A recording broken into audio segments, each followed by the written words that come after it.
At the college, we're very interested in the environment, and the use of electron beams and ultraviolet light is a very good way to cure different types of materials and make different things with a very low energy input. Typical example would be coatings or paints.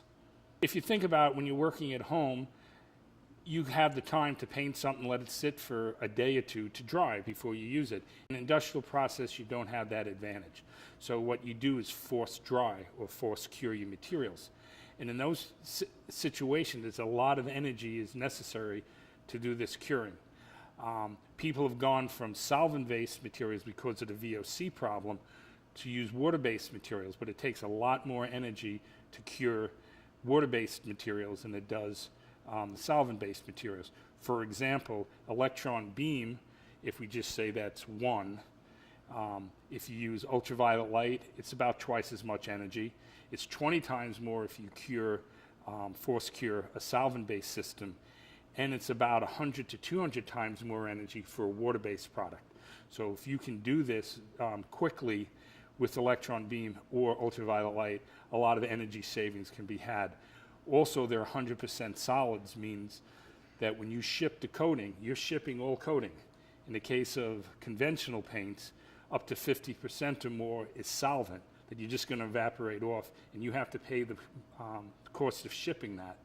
And you don't need to do that with the 100% solids. A company that I've worked with, they developed a system that would replace 100 feet of oven with 2 inches of electron beam, curing that quickly and going through twice as fast. So there's a massive energy savings. There's 3 components of our center. Of course, as a university, we like to do research. So there will be basic research on the use of electron beam and ultraviolet light, basic research.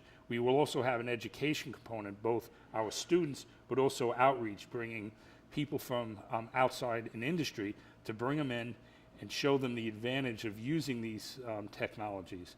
And then finally, we will have a pilot plant where if you're thinking about switching over, you can't afford to change a whole line.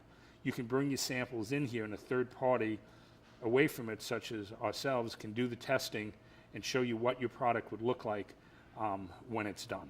This new technology that has been developed in this new center, believe it or not, we're working with Knowlton Technologies, which is the oldest continuously operated paper mill in the country. They were established in 1808. And they do impregnated paper.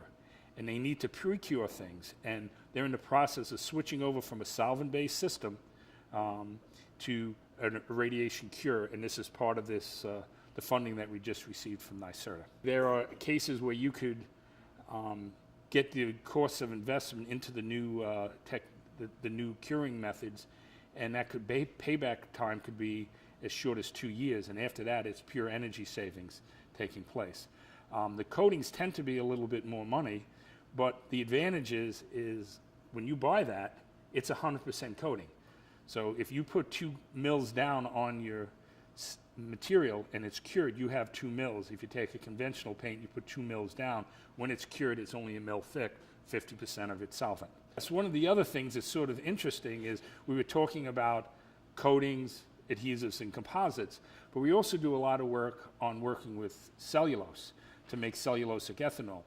In the particular case of coatings, adhesives, and composites, we're polymerizing things, so we're making them much larger, small molecules making them bigger. In the case of wood or cellulose, it breaks down under electron beam energy. And we're using that as a pre-treatment for wood to produce cellulosic ethanol. And we have a lot of money working on that as well, ongoing projects.